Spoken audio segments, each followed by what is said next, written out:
Oh, you're right. If it's secret layer. I know I'm right. Yeah, you just wanted to attack me personally, even though that's what I like doing. We're friends back in the olden days. Yeah, we were friends before you told me I had no value to you.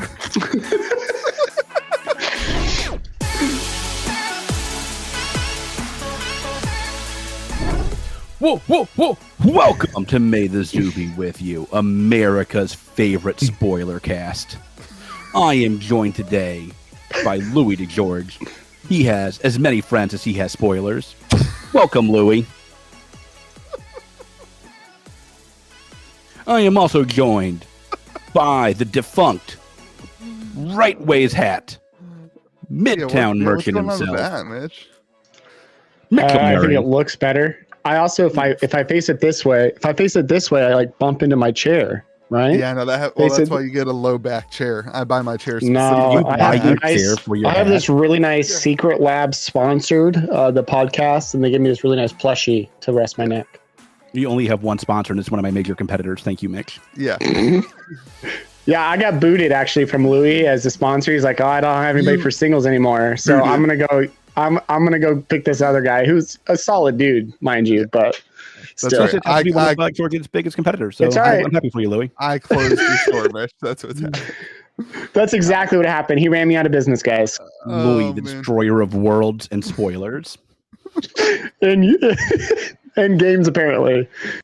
All right, we are gonna talk today about the Fab spoilers. Oh, this is the worst. We're going to talk about worst. We're going to give you guys our opinions on spoiler season so far. It is currently Wednesday. Write in the comments if you're shocked that we're going to talk about spoilers, because I know none of you saw that coming.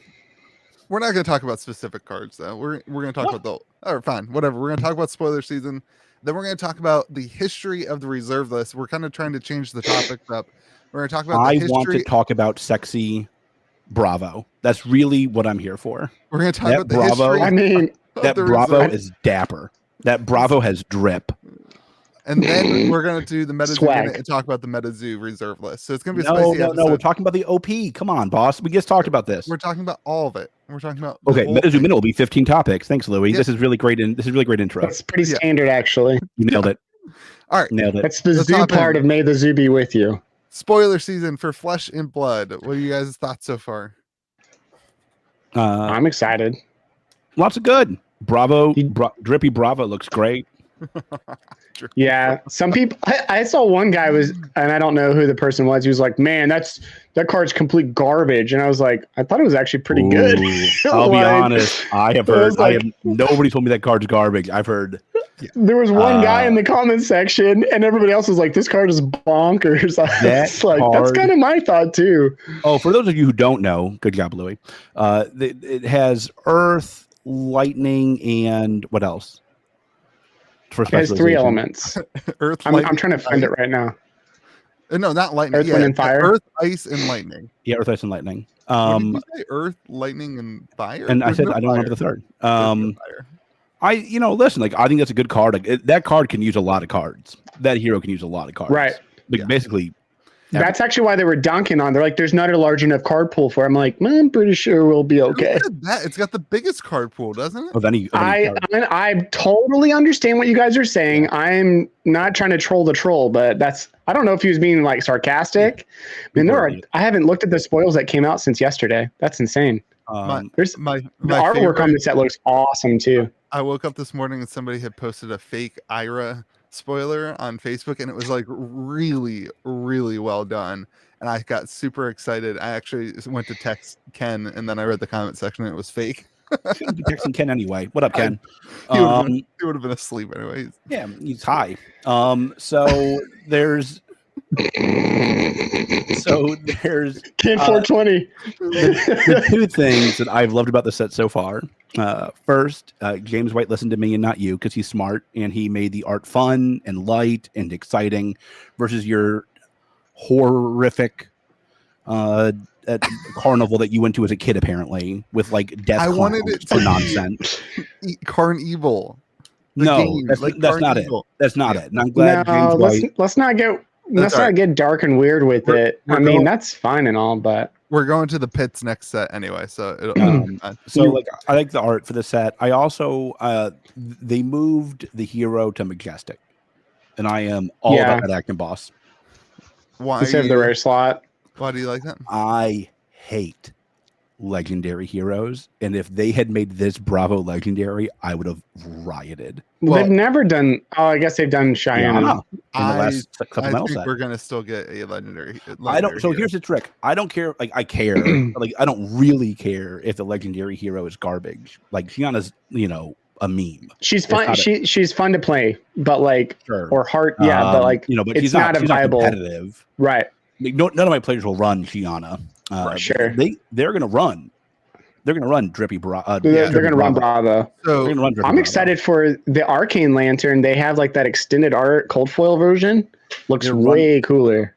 I'm hoping there's a whole bunch of cards like that where they have kind of alt art or extended art versions. I'm also all about Heave. I think Heave is a cool mechanic.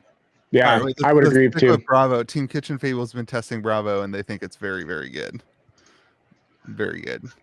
Will it be bannable good? I don't know. I think the card is incredibly powerful, and it's not about the ability, it's about the access to equipment and access to the card pool. It's gonna be super, super interesting to see like what reason do you have to play regular Bravo now? You know what I mean? Like it'll be really interesting to see if the meta evolves into a place where both of these Bravos exist.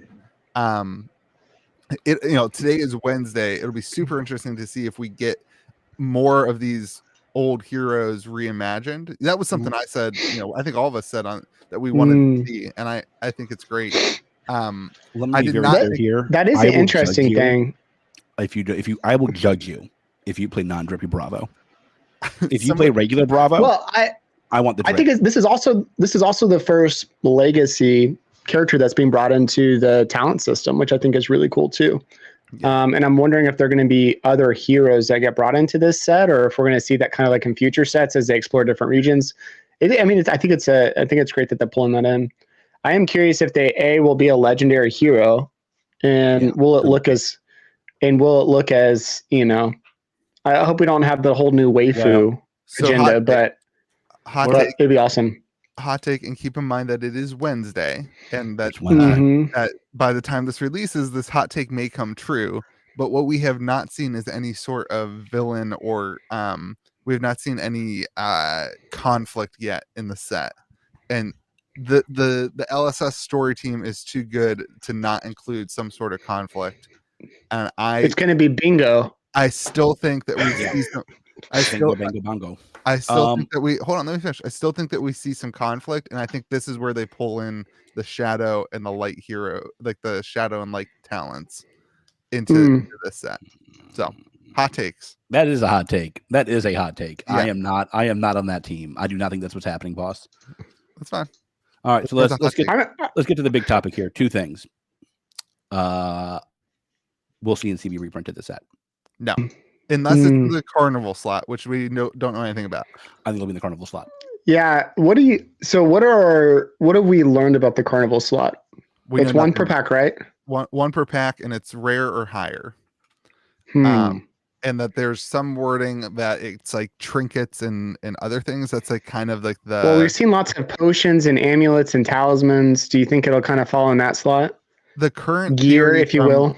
The current theory from those who have not received a box to open and already know what exists is that is going to be the current theory is that is, so let me ask you this, Louis. The generic cards. Let me ask you this, Louis. Do you think you should have quit your job harder to go into Fab? But do you think that would have gotten you a spoiler? Like, I know you gave your notice and then you made a Fab channel and they didn't give you a spoiler. Do you think if you had like flipped off your boss and took a deuce on his card, do you think they would have given you a spoiler? I'm sure my church job would have loved that. That would have been really great. Like, this is for you, buddy. Just flick him off. Like, this is for flesh and blood. I love you, James White. And then like walked away. Anyway, you think that? I think that and I don't know anything. I think that the carnival slot's going to be the generic cards. Yeah, me too. I think that's just going to be the generic cards. All the generic cards. Me too. All the generic cards. That's my gut too. Yeah. I'm wondering how many more specializations we'll see too. Like we saw a spoiler for a Benji specialization. I'm curious to see how many more we'll see within that card pool as well. It'll be interesting. But the important part about that is that there's not room on the website to have a Command and Conquer unless you change the spelling of Command and Conquer to KO instead of CO. So there's no way to do it. What? Yeah. Well, what if you made it with a Z? What if it was Zemand and Conquer? Is there room then? Zamander. But where they do their little tiles, there's no room for Command and Conquer on the list. So it's not in the main set. If the carnival slot is what everybody wants, which is the list, which I do not like. Because you're terrible at marketing. No, I'm not. The list is horrible. Everybody The list is amazing. No. What are we talking? What list? The Magic list. The Magic the Gathering packs have the list, and there's like a list of 8 billion cards that are like not even relevant. Like they're like, oh, that's true. They're like commons from like random sets. So here's the trick: is there's like commons from like the set that came out 3 months ago, and like the hardest and most expensive cards are allowed to print, and like you never know what you're gonna get. Yeah, and it's like one per. It's like one per pack. It's one every 6 packs. One every 6 packs, like 6 per box, and it's like completely random. So I do not think this love the list. Love the list. Want the list and everything. I want to live my life like the list. I want to wake up. What's going to happen today? I don't know. Let's roll this dice, baby. Don't you do that already? Yeah. Mister, I'm gonna just buy 10 Kickstarter boxes. Let's just roll the dice. Let's go for it. It was a good deal. So it's funny. I asked to buy somebody's Debrew shirt. I want that dang bear shirt in a bad way in a fat size. The bear one? I love the bear one. The bear one is amazing. What's the bear one? The one that has the bear on it. What has a bear on it? I don't remember the name. The bear. Smokey the Bear. No, that'd be amazing. And I messaged the guy. I was like, hey, I saw you're selling the Debrew shirt. Are you fat? He was not fat. And you didn't start with the PHAT. Like you're just like no, sir, it's a medium. Yeah. And so, but it was somebody I had messaged 8 months ago to buy their Kickstarter box, and we couldn't come to a deal. I bought another one instead. He would not budge off his ridiculously high price of $1,750.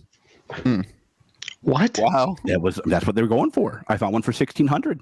I told him I'll buy yours too.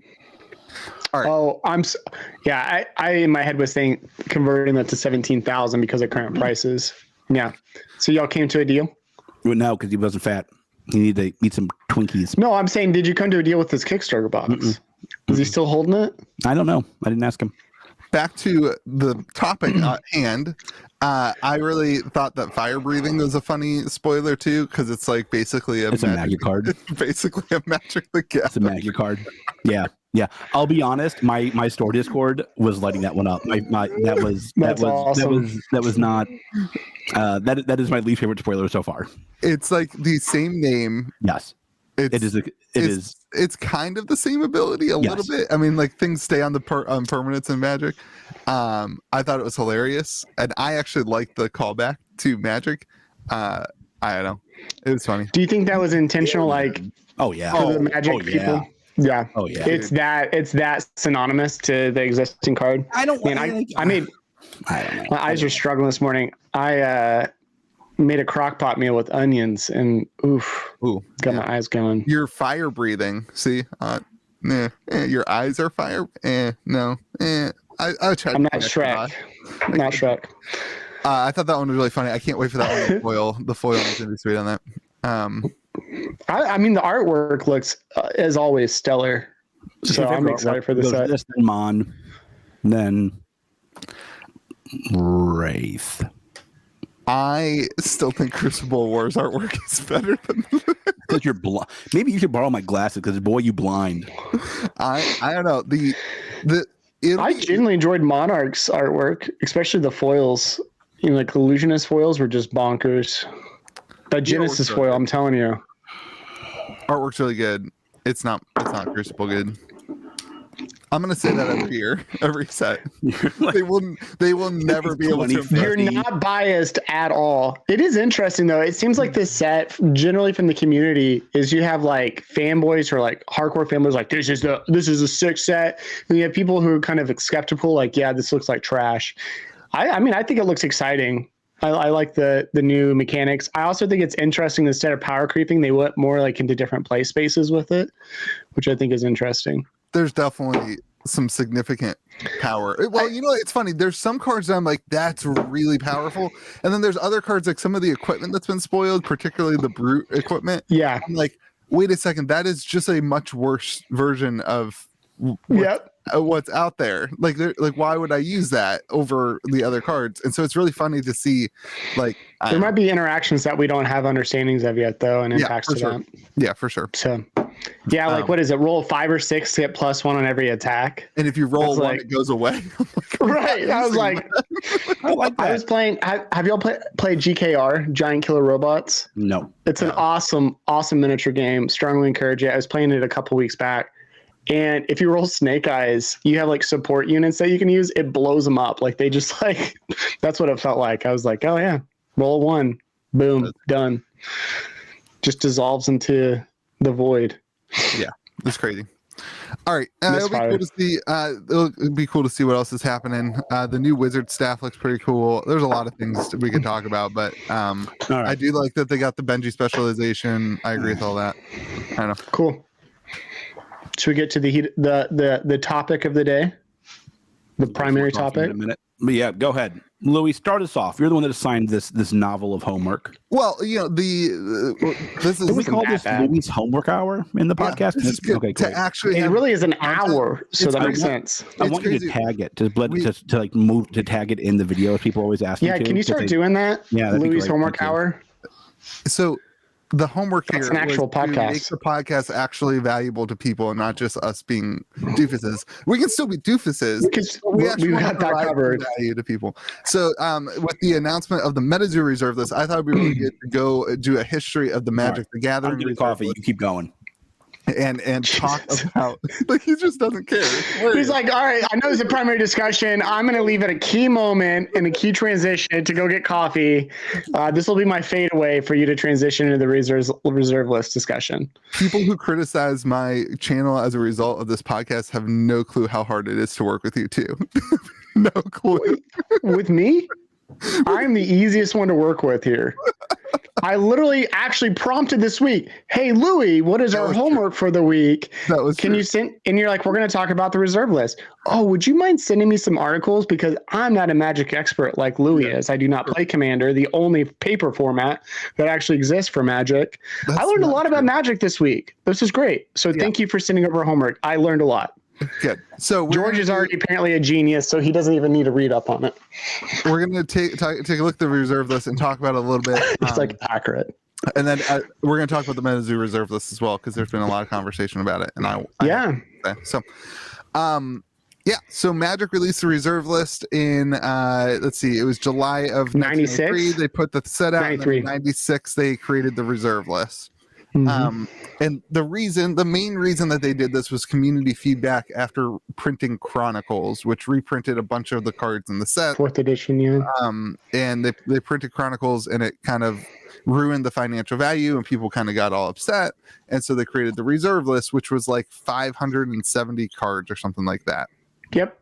And now today the reserve list is arguably the two most contentious. I guess it's 3 words. The reserve list.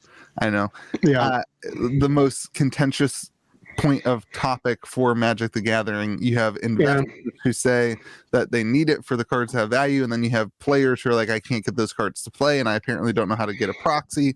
And it's just like a lot of that interaction. What's also really interesting, so alpha, beta, antiquities, and what's the other set that's on it? Mainly in the reserve list. There's a 4th one. Alpha, beta, antiquities. You've got the 4 horsemen sets, right? Are in there? Yeah. So those were, though, printed in such a way that there's scarcity just automatically built in, because the scale of the game now went from 100,000 players to millions of players. Yeah. And so what's interesting is they still have it. There's this also thought of like, because they implemented this decades ago, there's this mentality of, well, if they remove it, then there could be lawsuits or other people who've invested financially. A lot of lawyers like go back and forth on it, even within the community, like, they can't really do that. But they're super skeptical of those claims of lawsuits. Like, but there are people with money that would sue people, is what I'm saying. Yeah, they'll get sued. But like, sure, So whether there's actually any outcome of it, I think a lot of people have agreed that no, like, yes, it could get sued, but will there actually be, but the value of the cards now, I would argue, is because of their like rarity, age, and, you know, the sets that they came with and the scarcity that came from those sets, right? yeah, Less a reserve list. So you ready for the hot take? hot take. Bring Go it. hot take. Your article changed my opinion on the reserve list. Hey, What was your opinion first? I was firmly opposed to any reserve list. I have softened my stance. And here is what I did not know. Here's where my position has changed. What great homework you assigned, Louis. I know. I have. He's learning from the teacher. George told me once. Never mind. I won't bring it up. George told me once that I add no value to our relationship. That is not what I said. That is not what I said. The mentor. This is why I don't get spoilers. And Wait, George, you didn't get spoilers either? Not yet. I heard it's coming in the mail today. Guys, no more. Oh, wait, so you wait. Like, Okay, go ahead. We're beating a dead horse. So It's a funny horse, though. So, mother of God. So I did not realize that the list had changed in pretty drastic ways over the years. Yep. And Since the initial infancy. And Mark Rosewater is just a coward. That was like my biggest takeaway from this. Shout out to Mark Rosewater. It started with commons and uncommons, is what you're saying. So from all those sets. They took those out. Right. And was that 96 that they changed? No, 96 was when it was realized. It was 2006, I think, that they changed it, like a decade later. And they said early 2000s. We're allowed to reprint those cards. Yeah. And the reason they gave was because of community demand. Yeah, 91%. Yeah, 91%. Look, I gotta say, it has to be some absolute nonsense. Like, I will say, like, that is some complete trash. If you're going to tell me the Magic the Gathering community cannot agree to 91% if the sky is blue. There is no universe 91% agree with that, which is fine. I'm sure like a solid majority did. Yeah. It's probably could have just been. Yeah, it's probably Twitter poll. It's probably some nonsense. Yeah, we don't know. They didn't quote where the poll came from. It was just referenced in the article. Yeah. But what this told me was that like Mark Rosewater saw something that was like unjust and like didn't help the game and changed it. And like he basically told investors, "You're cool, but I don't really like. You're not as cool." Yeah. Well, we have a larger player base and investor base probably, and then.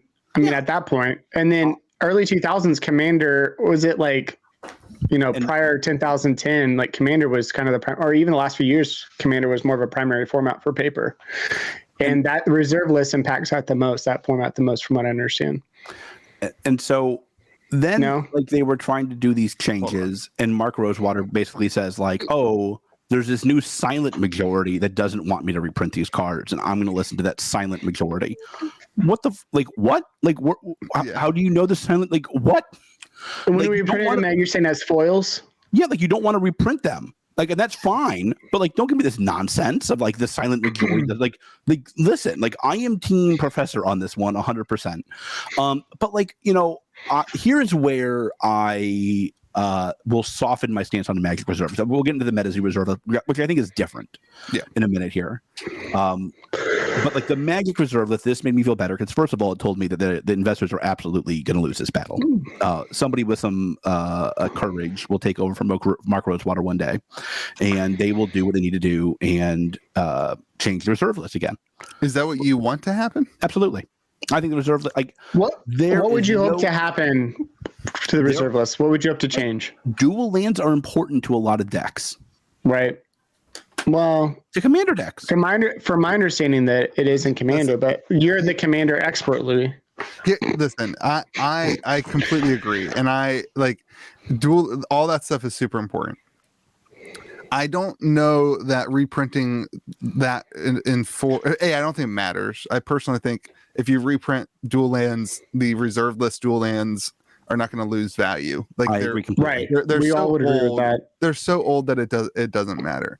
I'm not sure you need to mess with it. Like, I don't know anybody who's like, I really want to put a dual land in my deck, but I can't afford one.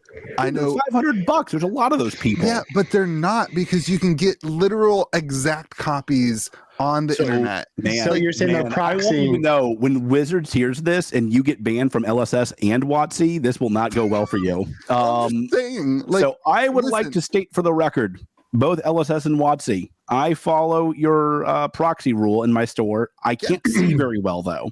I have these bad glasses. Listen, Commander is not a sanctioned event play, whatever. I'm talking like, I don't care about that. The average person who plays Commander plays at the kitchen table with their family and with their friends and family. And if they want a dual land in their deck, they can get it. So like, that's not affecting the value. I think what I'm hearing Louis say though is he likes fakes. No, those players that are playing at that level don't want or need the real thing. How is it any different than proxying in a piece of paper that says dual land on it? So my friends do that. That's my point. My friends do because and it's not because you live in West Virginia. It's because you guys are playing low key, just having fun, and that dual land on paper has no impact to if it was a real card, fake card, or even a piece of paper. I've even done that with Fab. When I'm playing at my house, I have played with a piece of paper slotted in for like a heart, like just to see how it feels in the deck. Now listen, I will say I firmly believe that we will get reprints of these things in Secret Layers in the next couple of years. Like I think that will be the direction because of that exactly. And they have changed, like multiple times they've changed the reserve list rulings, right? They had the no foil, or they had the foil thing, and then they did no foil thing, and then whatever. I think they will eventually change them. I just don't think that it's necessary to change. I don't think it's fair to say that people who want to play Commander can't play Commander because they can't get these reserve list cards. That's not what I said. Right, that's what communities say. That's what. No. That's not. No. Come on, call your buddy the professor and have him explain this to you. Maybe the argument is this: the argument is a Commander deck to be competitive at that level. Like they have these different degrees of Commander decks, right? Right. To be at the top, to be at a high level, the deck is prohibitively expensive. It's not just dual lands. There's a lot of them. There's a lot of cards on the reserve list that are in those decks. So, and here's my thing. I don't get why. I don't get why anybody cares. Like I don't get it. Like I don't get why reprint them. Like it's not going to affect the value. Like and it makes the cards cheaper for people. So I think I think that when you go back to this, it's like in 2000 it mattered, right?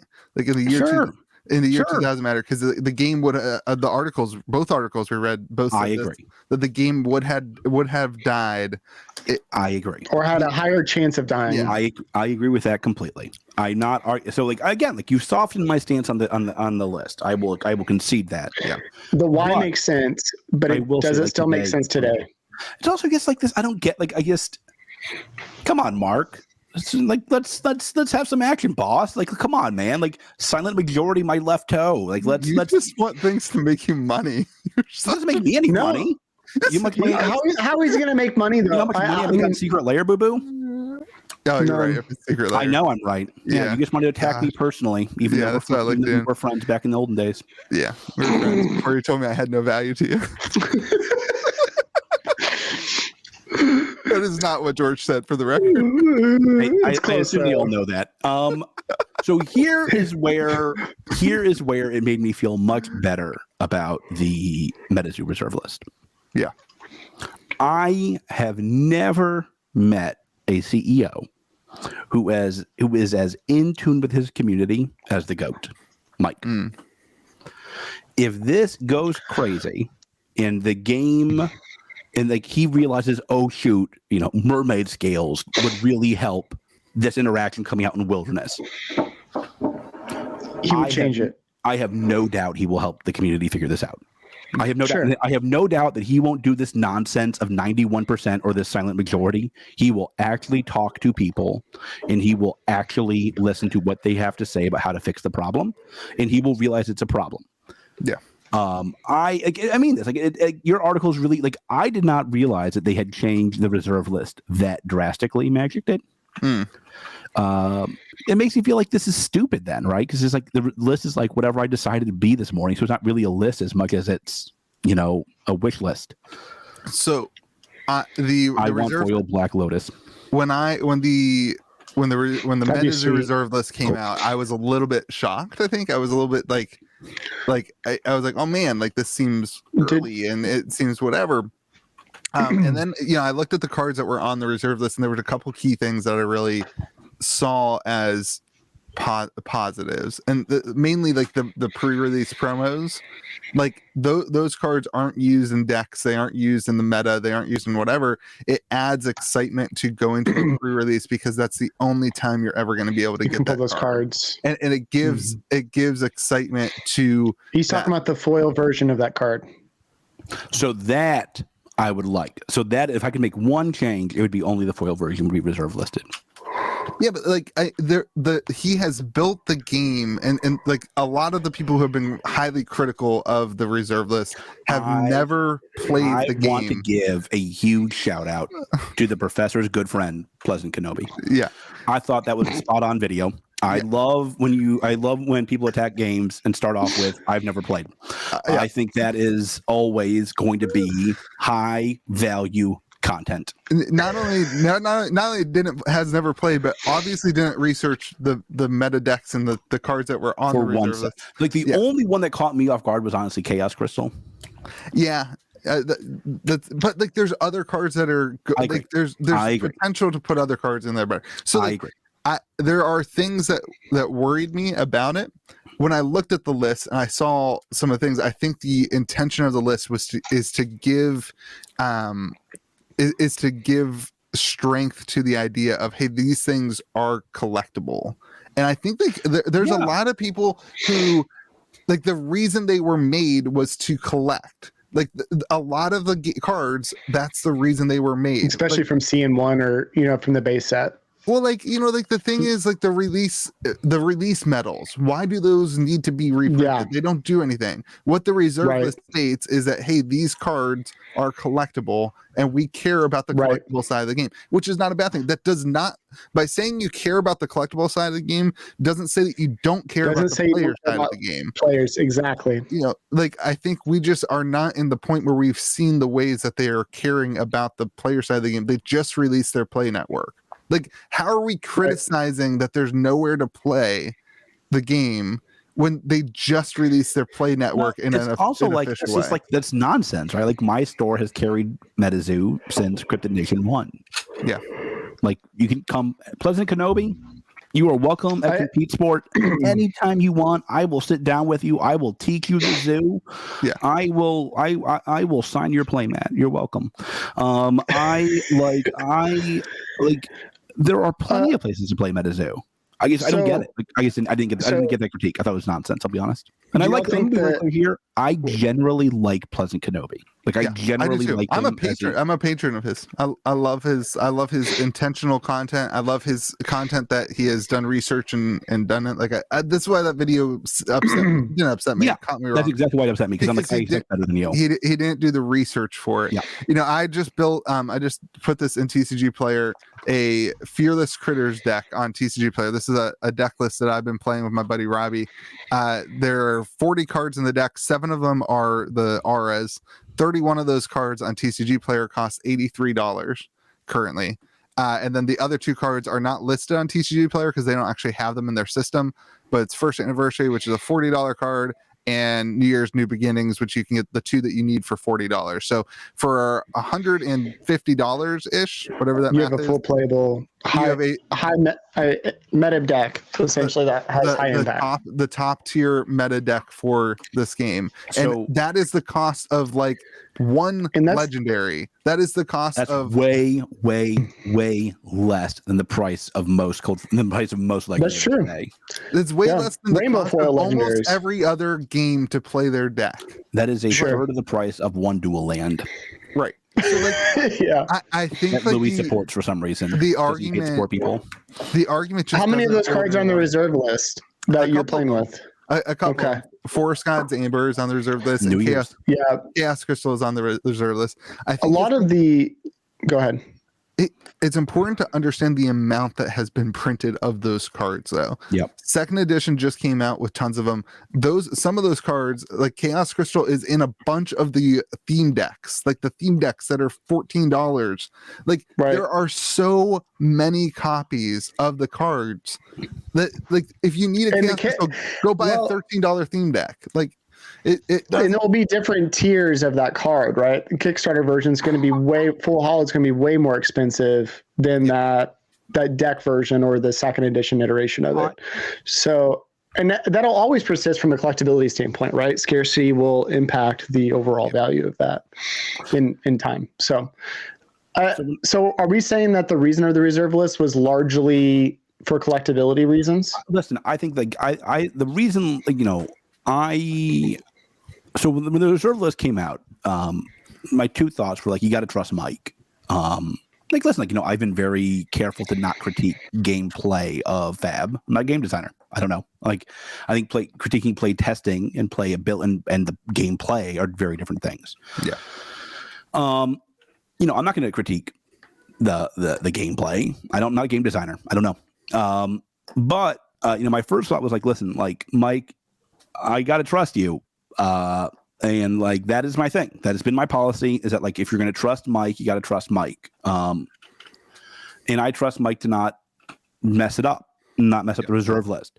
I will say again, though, that, like, your articles I actually, like, this was much better than last week's nonsense.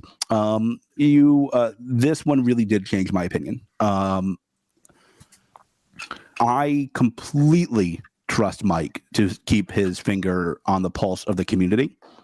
And if this gets messy, he will fix it. I would be stunned if this becomes a problem. Mike goes like, well, what are you going to do? Collectors win. Yeah. So can I help see that? Can I help spell that out a little bit? Yeah, go for it, boss. So let's use Chaos Crystal, or let's use Mothman, actually, because that's the hot one. Mothman, in my opinion, good card. Not really tearing up the meta at all. No, not super used. People love it. It's not the card you need. You need Chaos Crystal. Yeah. Let's pretend that Mothman becomes the number one deck and it's tier S, and everybody is playing Mothman, and the entire Pin Club collection that they just printed of that card, the entire whatever of second edition, is not enough to support the player base. I firmly believe that there will be put in cards that take that down from the S tier to make sure that card is not required for play. And another thing I love about this is it's people criticizing the decision based on they say nobody's playing the game, and then they criticize it and say, and it's gonna hurt players of the game, without looking at what the decks cost. Like, it just the lack of homework is just. It's astonishing to me. I will reiterate, like, the reason this caught both of us off guard, all three of us off guard, is because, like, we generally like Pleasant Kenobi.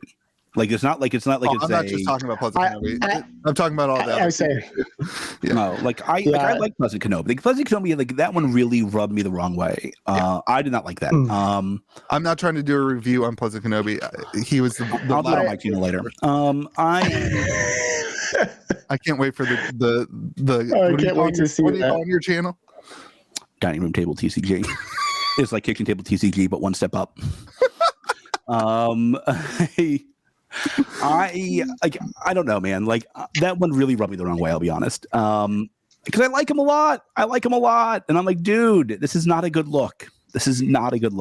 Hopefully it gives the game a shot and see that. And that's the thing. It's like the other thing. Oh, you know what? Screw it. Pleasant Kenobi, if you're listening to this, send Papa George a message. Don't write a comment, because Papa George doesn't read comments. Send Papa George a message. I will send you a set of Nightfall decks and a box of Nightfall, and you can play the game on my dime.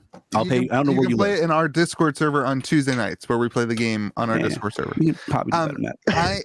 I think the other thing that drives me nuts is, like, and I hear this about like, people comment this on Rudy's videos on Fab, where they're like, my LGS, nobody's playing this at my LGS. Like, give it some freaking time. Like, you know how hard it is for an LGS to get a play group together, of three or four people, and grow that to a bigger, like, for both Fab and Metazoo, like you've got to give it some time. And everybody said that about Fab. Everybody said nobody's playing. Large cities, you're seeing that impact. Yeah, Dallas just had 130 people at their big tournament. It's awesome. All I'm saying is large cities are seeing play, but the smaller towns in Alabama or Georgia or Tulsa, Oklahoma are not really seeing that. Or the UK where the product's not even out yet. like it's just the guy in the UK is complaining. This, anyway. I think the thing that we're kind of coming around to, though, the list is not massive either. And I think that's nice. I'm also curious, is the list going to change over time? So I'll be curious to see if there's any. I'm assuming that there's been some influence from the Magic community. He's also seeing other TCGs that have persisted for a long time that don't have a reserve list, and the impact to the secondary market. So, like, think of like Yu-Gi-Oh! Yu-Gi-Oh! Has reprinted a ton of cards over the season, and it's devalued some of the higher played cards. So I'm just curious to see the impact to it. He said the fallen cards will never be reprinted in functionally identical form. He did not say whether or not things could be taken off the reserve list, which I think is like, if you take things off the reserve list, it's not a reserve list. It's just a list of cards. I'm talking about adding cards on, not removing them. So here's what makes sense. Yeah, I think that's good. Like, here's what I think where I like the list the most is, like, listen, like, Metazoo loves promos. Like, Metazoo loves promos, and those promos don't need to be reprinted. Yep. I don't need Rudy the Sasquatch. Or playtester cards too. I'm so excited about that. Yeah, I'm like, I don't need the Rudy cards to be reprinted. Those should be reserve listed. Like, I don't like those things to me.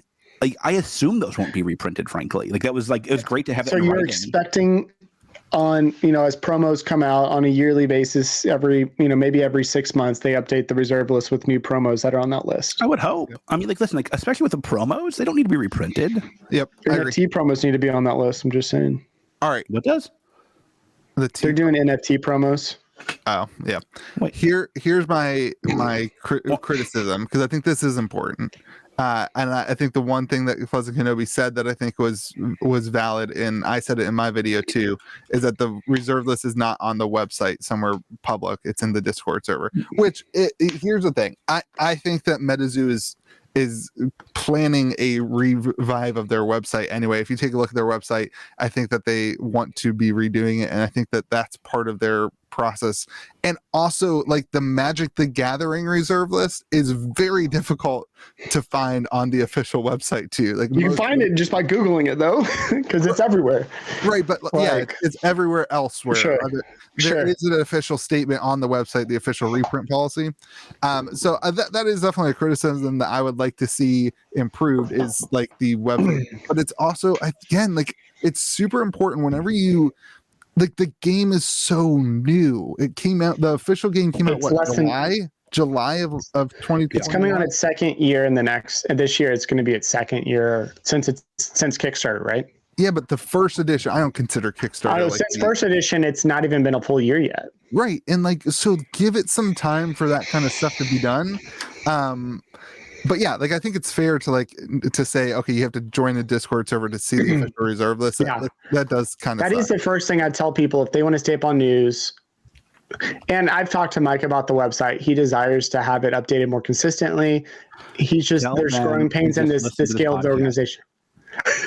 There you go. Like, I can't find this information. Bam, podcast.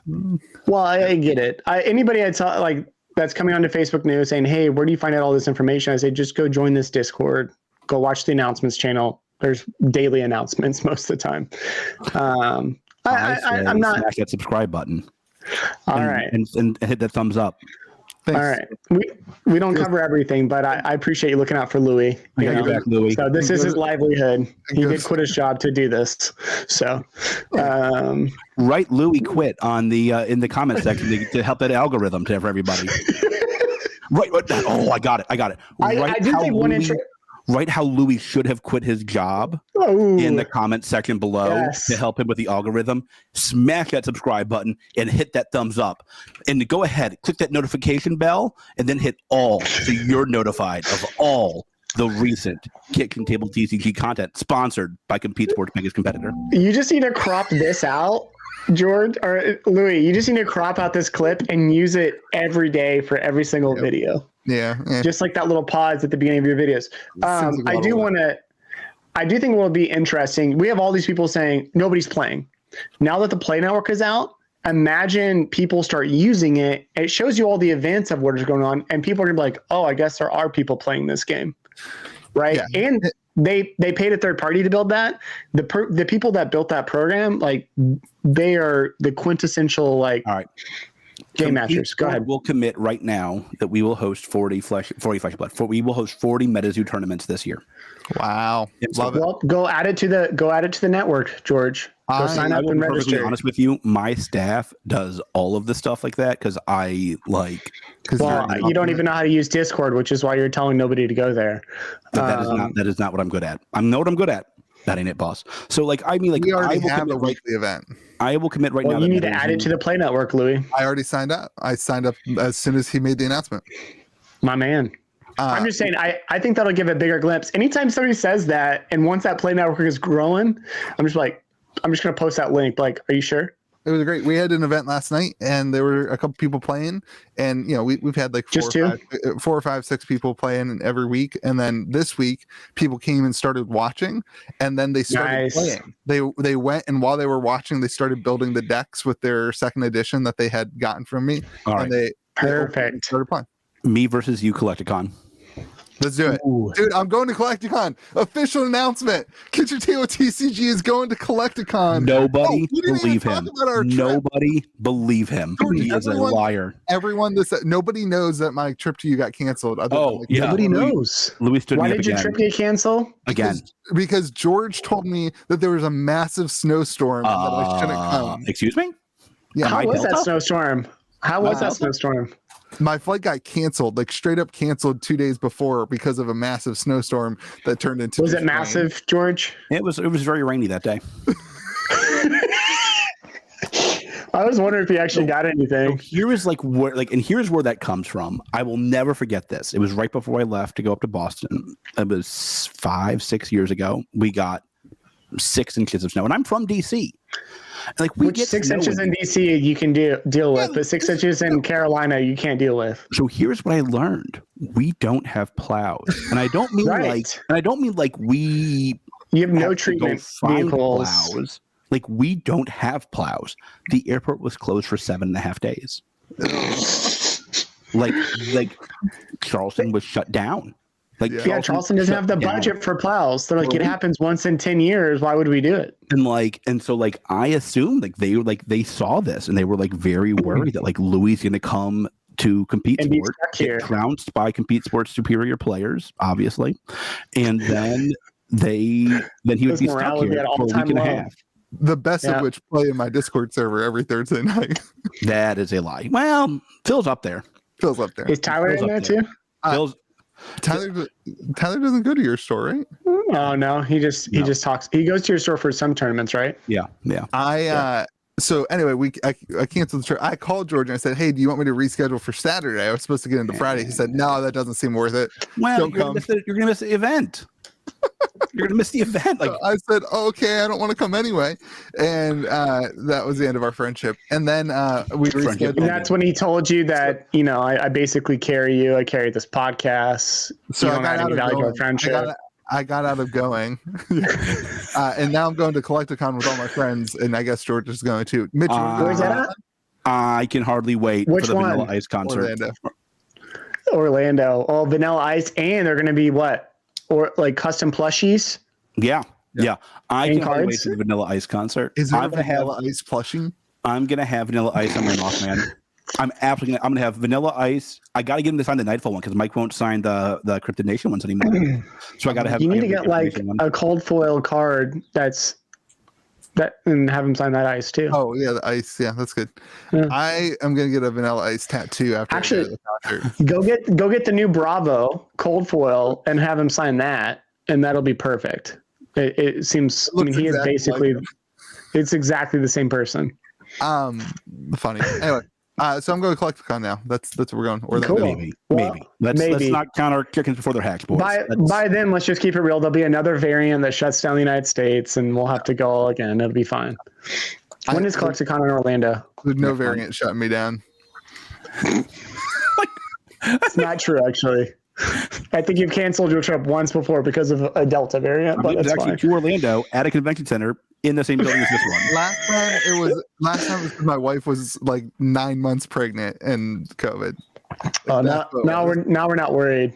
Yeah. Just have a baby now. I don't want to have a It's fine. COVID conversation. Oh, I love talking about COVID. You know that. I know you do. It's next to NFTs for me. Okay. Metazoo Organized Play Network. Metazoo Minute. Hold on, before we get there. I don't want to do this, Louis. I need to do this. I need to give the GOAT a shout out. I have no earthly freaking idea how I got my first wilderness numbers before my last Everfest numbers. And I'm not fracking kidding. We are recording this on Wednesday. The release for Everfest is in 10 days. Yeah. I got my last numbers last night. Yeah, me too. GOAT, I so appreciate you helping stores get reliable numbers before the freaking release day so I can tell my customers don't order from online because you can buy it in store with confidence. Yeah. I have no clue how I got wilderness numbers before Everfest. It drives me crazy, but whatever you're doing, GOAT, I appreciate it, and this is why we call you the greatest of all time. Yep. Like, this is how, like, for all this talk about supporting stores, this is how you actually support stores. Yeah. Yep. I can now tell my customers, if you come in with a Channel Fireball box, you're dead to me. And like, I can say that because I know I can sell them the box. Yeah. I got my pre-order number so early I don't even know what to do. I was like, oh my gosh, it's released next week. I'm like, oh wait, no, release is until the end of March. So like the end of March. Isn't that amazing though? It's amazing what happens. I think it's great. It's amazing what happens when like a CEO doesn't trust distribution. Yeah. Yeah. He basically said, okay, I'm going to do a direct partnership with this distribution company. Yeah. They're the CEO of the company of Metazoo, and having that intimate relationship has been immensely valuable. It gives me so much security. It was so helpful. It was I'm so fatigued. I'm just so fatigued with the existing distribution model that to have that, it's a night and day difference. And to even see it within the community of those who have that partnership relationship with Metazoo, it gives you just a lot of confidence in the product. And so far, I mean, with CN2, I got everything I asked for. Yeah. Or I got everything that was allocated to me. I got everything that was allocated to me. But you also had an insane amount of allocation. So I got cut by like 60%. Well, if you need some product, let me know, George. I can't move it as fast as you. Seriously. He also announced that it's all here, right? It's all coming at the same time, like all the different product lines, which is, that was a big criticism. And talking with Mike directly, he says he listens to our podcast every week. He heard George's feedback on that, and he says, I'm going to do my best to make it a unified release. We actually pushed the release date back so that we could all release it at one go. And I said, that's awesome, because that's immensely valuable for people like Louis who do these huge packages that has a little bit of everything. Same thing, kind of like Rudy. Doing that in one fail release will be really helpful for everybody. And let me just restate, like, that is such a good thing for the market, because it requires people who want to. The reason I do those packages is that it requires people who want to spec on it to not just buy all the booster boxes up, and then booster boxes are way too expensive, but it requires them to buy all the products in order to make sure that, like, it gets into the hands of holistic people who actually want to give the game a try. Right. And that's important to me. So have we speculated? Are we thinking it's going to open up at MSRP as well? Wilderness? Are y'all thinking it'll be included? This is my biggest weakness because I'm not allowed to sell for above MSRP. So I completely try my hardest to not pay attention because especially the couple weeks before release, because I'm like, it'll just make me sad. When they're like $220, I'm like, that'll be $140. I don't know. But it's the consequence of having guaranteed product, and I think it's way better. I will pay MSRP every.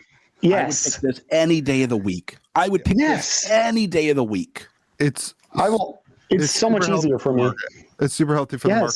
Start at a point and go to another point rather than start up here and crash and take all the money from everybody, and then the community doesn't have any money. I'd rather see this gradual increase. Yeah, it's way better. So I mean, like, listen, like, I don't want to get too much. Like, I sold Monarch at $125 a box when it was like $550, and like, I'm like, God, like, this feels gross. Like, now it feels good, and I think Mike knows. Like, Mike has learned the lessons from the past of what can happen when a runaway train gets ahead of you.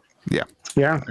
Okay. So the OP stuff. So here is what we know. Here is what we need to know. We do know that there's going to be an organized play website portal, kind of like, gem for. It's already out. Yeah, or like arena, or like the whatever the heck they call it. Right. And I think that's going to be exciting. I think he's working on the kits now, trying to figure out what's in the kits and how that's all going to go. Yeah. Here's the good news for Metazoo is, like, people love the promos, and the promos are cheap to print. Yep. So, like, and he can do them quick.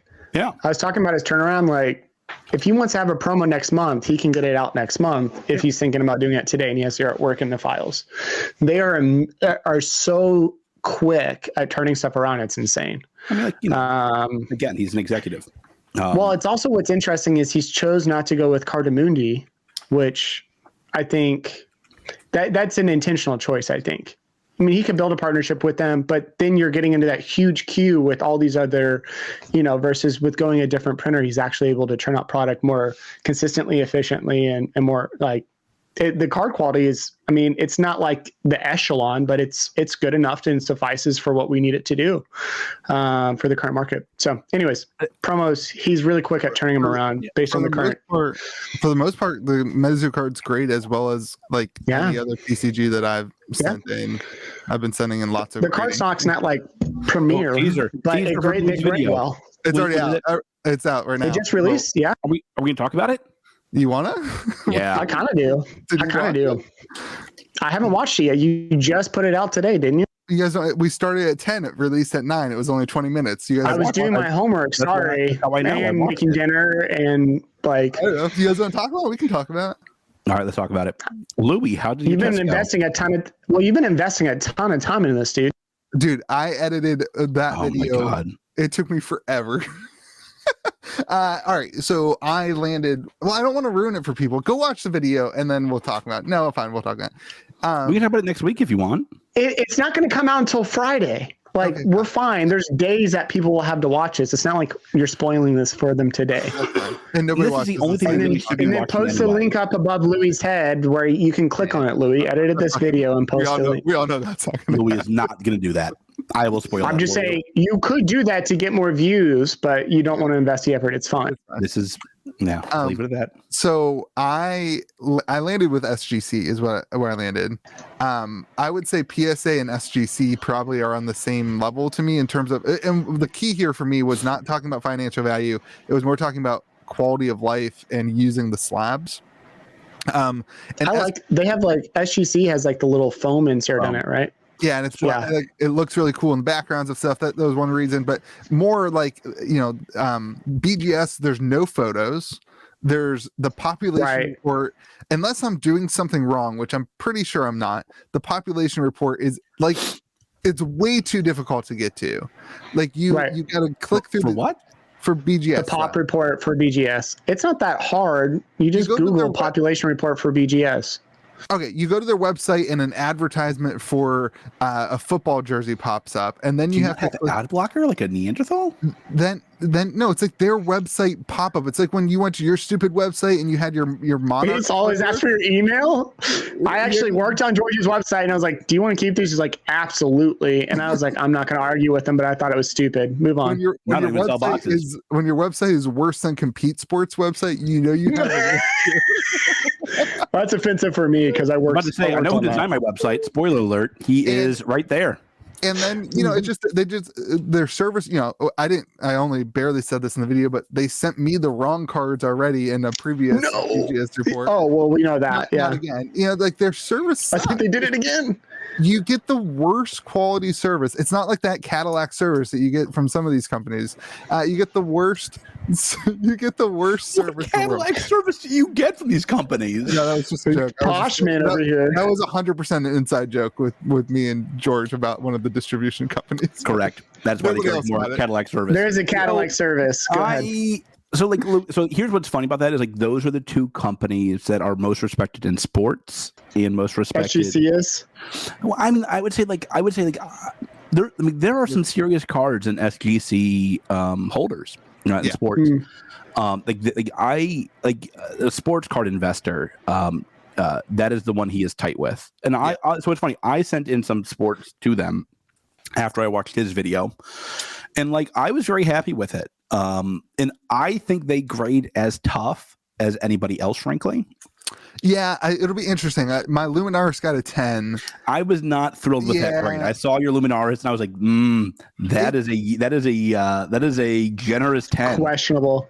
Based on centering. Like the centering was bad. The corner, no, it wasn't. The centering was bad. You're blind. The centering was bad. The back corner. I'm not saying it was rough. Good. Listen, I have 9.5s from BGS that are not that. This was better than like my 9.5 Shiana. This was a better card than my 9.5 Shiana. So like I see where it could be a 10. I think I probably would say that it's probably more like a 9.5 from but like, you know, that happens with BGS all the time too, right? I mean, like, listen, like I remember when I got my pop report back on my huge cold foil lot a year ago now. I'll leave it at that. And you know, it was very clear that the guy started off very happy and nice with me, and then at the end, it's just like brutal. He's fatigued. Yeah, he's done. He's done. Like I got like, so many cards, George. I got like every heart I sent in was 9.5. Yeah, and then like it like slowly went downhill until the end. You're just like, here's a 9-pound sand loser, and like it's like, you know, they're people. They're people. But you know, I think SGC is great. I think PSA is great. So those two companies were recommended by Pokemon. I don't like Metazoo. I don't like how PSA though charges for their grading service. So PSA is really weird. PSA definitely has the best user interface. The ordering, George, when you do BGS, have you ever gotten their website to work? Yeah, like their website form where you type in the BGS Beckett. Yeah, it doesn't work. I don't know how that works. I can't. What browser are you using? I've tried every browser. You've used it. You don't have to handwrite it. No, that's crazy. I know most people handwrite in though the BGS form. Most people do that handwritten help form. me out with mine though. Oh yeah, exactly. No, George, you didn't do it exclusively. You were using a service that somebody else was providing to do all your submissions. It's almost like they don't have our cards in their system online, and you have to handwrite them in to like. Yes, you had to hand. Yeah, that's how it is. It's the same for Metazoo. Meanwhile, all the other companies have a really good user interface to grade your cards and to get it set up, and it's intuitive. You feel confident that you're doing it right, not writing on a piece of paper with a misprint or something like that. Yes. So which happens a lot with BGS, like the titles are misprinted or they're the wrong thing because there's so much handwriting. So then, I really like CGC, but their slabs are just freaking ugly as heck. Like the blue. Wait, CGC. CGC has like it's a blue gradient, blue to white. Yeah, I like them. The yellow ones. No, do you have it with you? Like in your vicinity, or is it in the other room? Okay, they're just ugly. All right, here's my hot take. I won't grade with them because I don't think they don't hold value very well unless they're Pokemon. Okay, I want to talk about that too. They are my favorite slabs of any of them. I love them because they're the most recent. They're also the most inexpensive slabs that you can get. Nope. That's not true. SGC is the most. SGC is. Oh yeah, really? SGC is so SGC and PSA are favorite, is what I'm hearing from this. But SGC is far less expensive than PSA. SGC is dirt cheap. $30 a slab, and you also get a high res scan of your card. High res, yes. And you get a 3D version of it, I believe now. What? I don't know about that. And 3D version, like you can like in the in the I web believe sphere. You can it's like not out yet. I don't know if that's accurate, but you do get downloadable images for like if you were selling a card on eBay. You don't That's have to great. take pictures of your card; they already took it for you. Yeah. So here's the thing. Here's the thing. I don't like. I like the QR codes on the other ones. SGC didn't have a QR code. I really like that. PSA definitely is the best, in my opinion, service. It's just more expensive. I can't send bulk cards. You're paying for that premium service. I think when you said about the values, George, I firmly believe that because of the pandemic, there's going to be some change to this value thing. That like I agree. That one of these companies is going to come off number 3, and the values are going to be much closer. I agree. My thought is, And when you say number 3, you mean PSA, BGS, and whatever this third one is. Yeah, and SGC has been around for 20 years. They've been grading cards. Yeah. And in my opinion, they have the highest percentage chance at being that next volume. Do you think they could take over BGS? Here's where I don't know. Here's where I think that's true. Is like, and this is what I love about TCG people. We don't matter at all in this community. One thing matters, and that is sports do. Yeah. And sport, and no, but I don't think CGC even does sports. Yeah, I don't know of a single important sports lab in a CGC. I don't think they do them. Yeah. And SGC does. Yeah. And listen, like, people are like, oh, Magic is so big. I'm like, listen, I don't want to be that guy, but like, yeah, basketball, football, soccer, baseball. That's it. Like that's where the volume is. Yeah. That's where the volume is. And SGC is it's funny. There used to be a great YouTube channel that all he did was he bought SGC slabs, cracked them, and submitted them to PSA, and sold them as PSA slabs because PSA slabs get a higher premium. That has really decreased. They now go for roughly the same amount because people respect SGC, and I think I have no beef with SGC. They're not me and you differ. I don't love the foam in the slab. I love it. I know. I like how it feels like a mat, like the mat, like in a picture, right? Like it allows you. It almost makes the slab invisible, right? And it frames the card super well. Yeah. I also like the contrast of it. So I actually picked up some SGC slabs off of eBay of cold foils for Fab a little while back. Look, and one of those looks better than the other. Yeah, you're absolutely right. Either one. So like no, you can though. You can see the card a lot clearer on the Pokemon. I'm not saying you can see what the card is, George. I'm saying that it's framed in such a way that it's easier to see versus you have like. So I guess there's two things. Do you want a card like in a picture frame, or do you want a card that's floating next to its grade? Because that's what the clear slabs look like to me. They look like they're just floating in the abyss, which can be kind of cool. Let me say, I think that the red border of a PSA slab looks really good in Metazoo cards, and it looks pretty dang good in Pokemon cards. Did you do HGA or no? No, I didn't want to. BSG. I didn't want to use companies that didn't have like a reputable. Well, and I'll be honest. So I used to defend HGA. I no longer do. They did like they've done a couple of pretty high. They've done a couple of really big mistakes. And like, listen, like this is an industry you can't mess up in. Yeah, there's a lot of money in this. So Louis, let me ask you this: who was the big loser? BGS. But really? BGS got last, and this is how much I don't like BGS. I'm a little biased against. He's a little bit biased. Yeah, you have to understand he's been burned by BGS. Yeah, but I did do my review of these before I did the water test. Like I did the water test. He submerged them in water. Did anybody fail the water test? Yes. Yes. One slab did. Premier card grading or Premier grading company. Premier card grading. And like they failed the water test in a way, and go watch the video. But they failed the water test in a way that like the slab part of it, the top part of it, it wasn't SGC. This is the only slab I have, but this part was wet inside. The card was Oh, not. so the card was fine, but the label got water damage.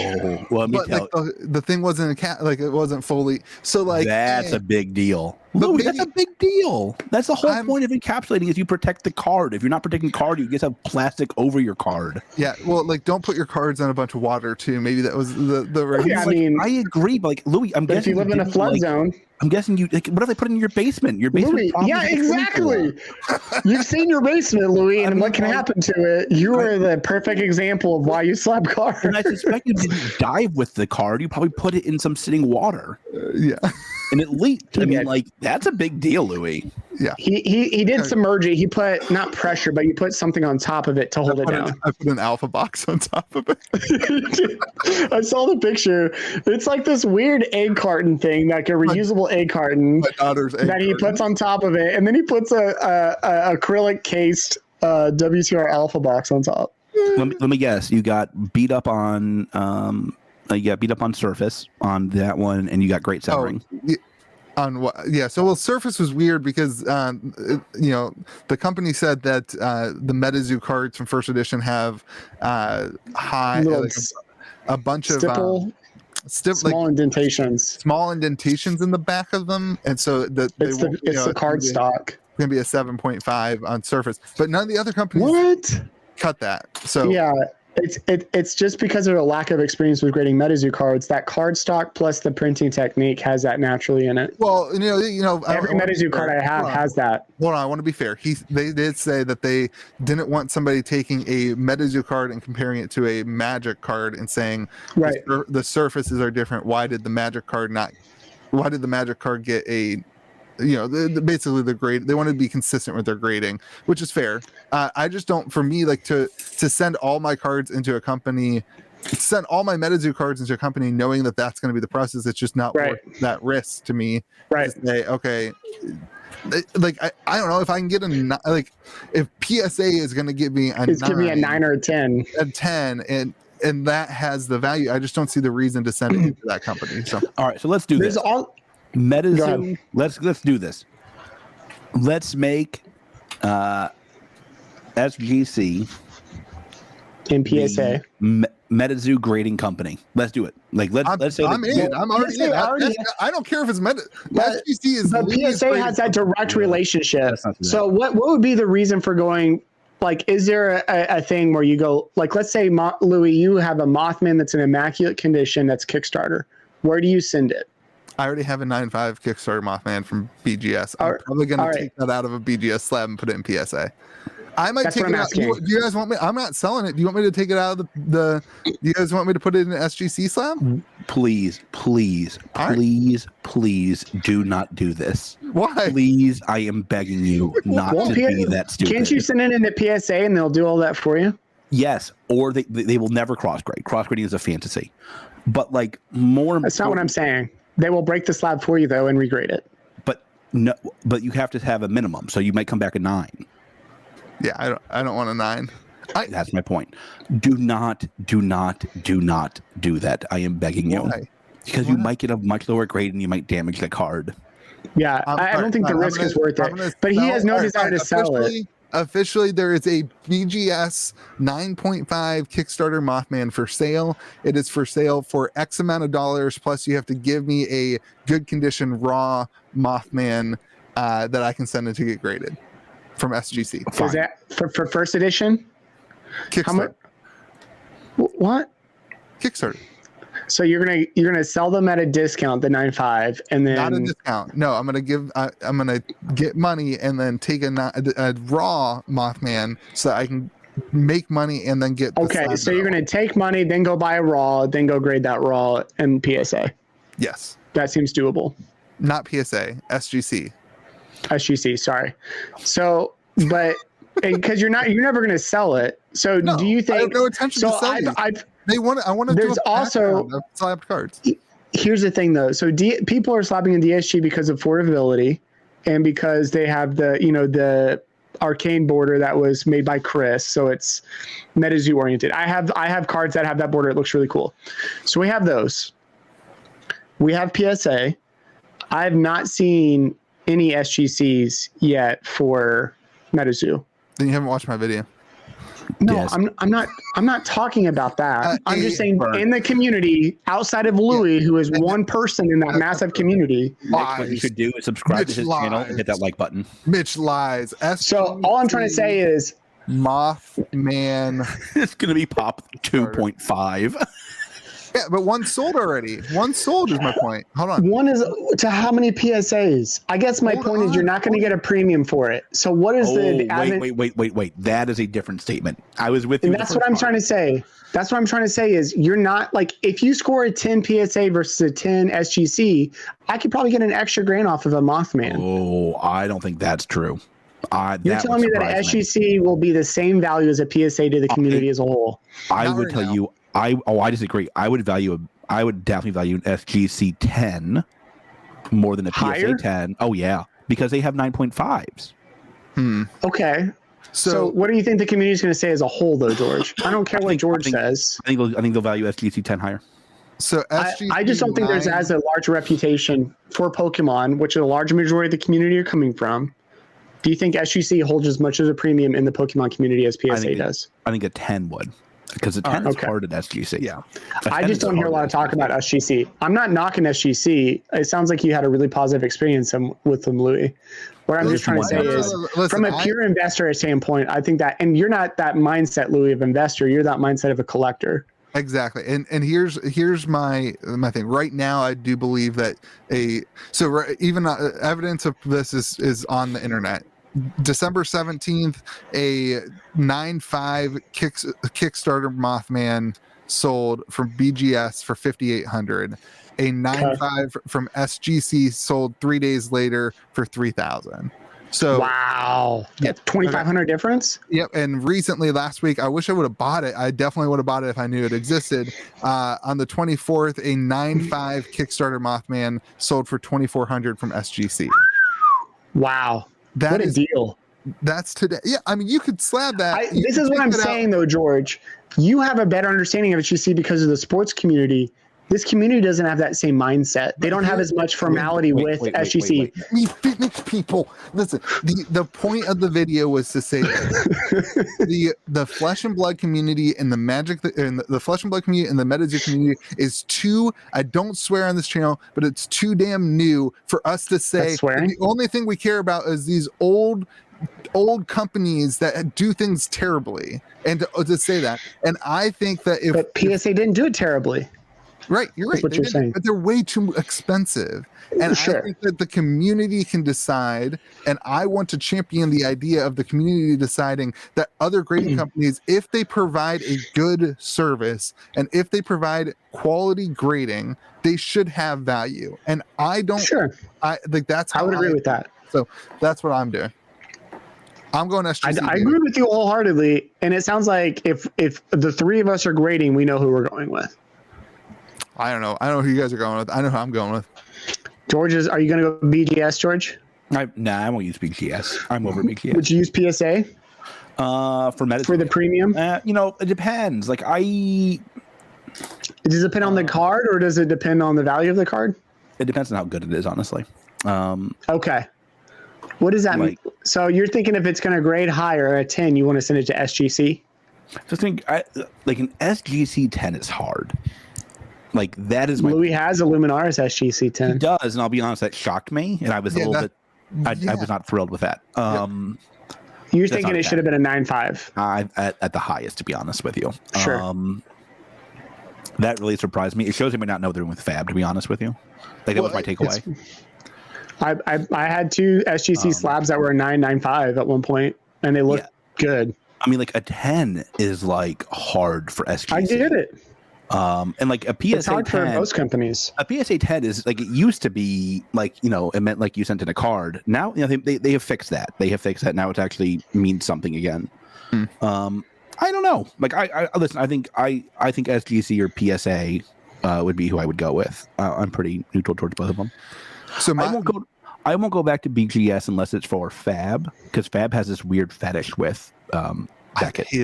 I hate it. Well, it's because of the community that's behind the grading community is largely BGS. You get a worse service with stuff in your card and in your, like, it's a Yeah, like dead skin cells, essentially. Yeah. From what I've understood with BGS is pre-COVID, they were actually doing really well. It seems like their service was a lot better than what it is 2 years later. Yeah. So at the infancy of, like prior to Fab, it seemed like they were a reputable service for the Magic community. And that community then transferred over to Fab, brought over that preference. And I've seen the continual decline through graders, even in the Fab community, say BGS has declined greatly. I would pause submitting to the top 2 graders, BGS and PSA for now, due to volume and output of quality and inconsistency. I am going to send in all my cards to SGC. And then if it comes to a point where I want to sell a card, let's say I have a cold foil, I'm going to send my cold foil library into SGC. If it comes to a point where I'm ready to sell the card and SGC doesn't have a premium, I will take the high grade card that I have from SGC and send it into BGS and say, okay, I'm going to slab this because I know the grade should be pretty good on it. I'm going to pay the $200 to get it graded, and then I'm going to list that BGS slab for sale. That, like, there's no downside to grading a card for $30. To encapsulate it and preserve it. To get what should be a relatively good grade. It's not like they're not handing out 10s like some of the other companies. Like that's what I don't like about some of the other companies that I see in the community, is like they're just like free 10s. And I know the Luminaris, like, I agree, it should have been like a 995. Like it looked good. It looked better than my 9.5 from BGS, though, I have to say. Like, it looks better than my 9.5 Shiana from BGS. I did the comparison. Like, it looks better than that. I can believe that. So, like, I think that if I was gonna care about the financial value when I'm selling, I would send it in to get graded. You'd reslab it to the preferred company for that TCG. Yeah, for $30, I'd rather have it just makes so much sense to me. Right. Well, and when you're doing it in volume, and you could probably get it back a lot quicker with that volume. Yes. That's the other thing, is you're going to be waiting a year to get that sort of volume for PSA or BGS, and you're going to pay an arm and a leg for it. I'm going to sell a card this week, and I'm going to send in $3,000 worth of slabs. Nice.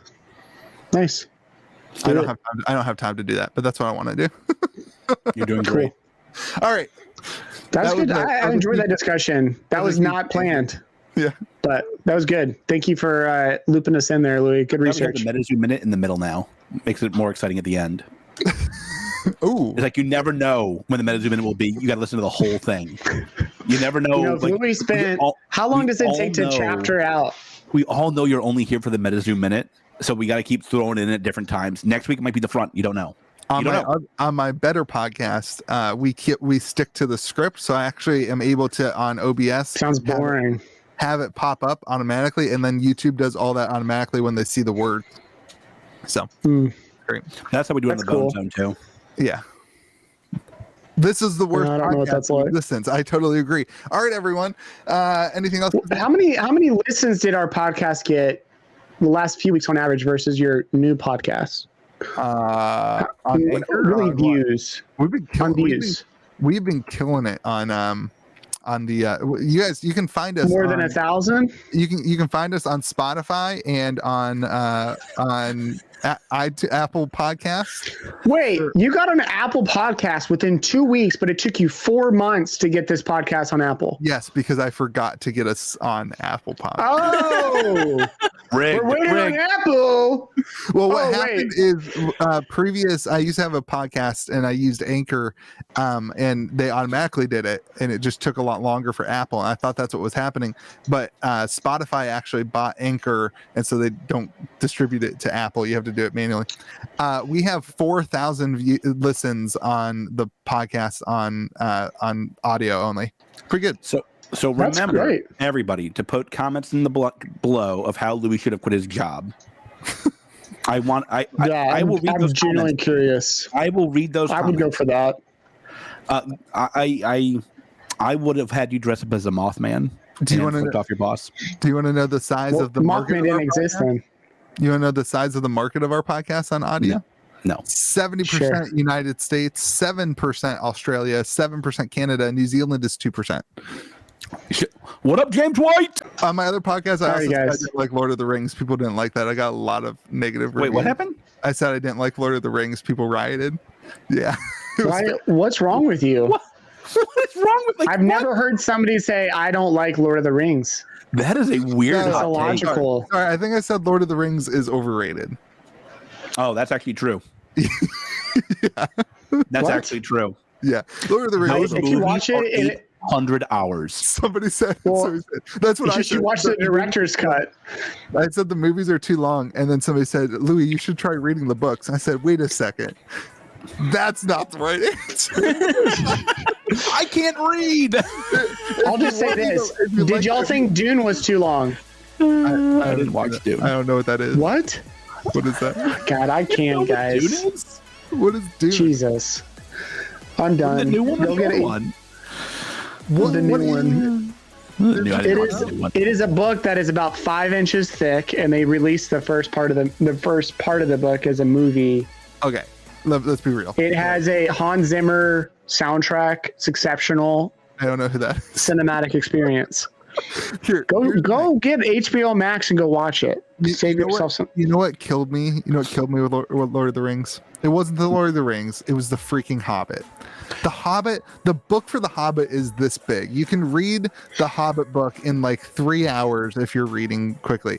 The Hobbit movie franchise is like 7 hours long. It would take you a longer time to watch The Hobbit. Oh, this is some passion. This is some passion. It would take to read the stupid I book. just want more of the dwarf in the movies because he is my favorite by a mile. He's good. Yeah, he's good. The video games are super good. The late 2000s. They have a great Games Workshop game about it. Oh really? Yeah. Let's make that part of the content on the channel. All right. This was fun, everyone. It's been a great day. Smash that like button, hit that subscribe, hit that notification bell. Go subscribe to Dining Room Table TCG, Kitchen Table TCG with class. Have a good day, everyone. Remember to be Pinkies up. People around you, and may the zoo be with you. And also with you. Also with you. Thank you.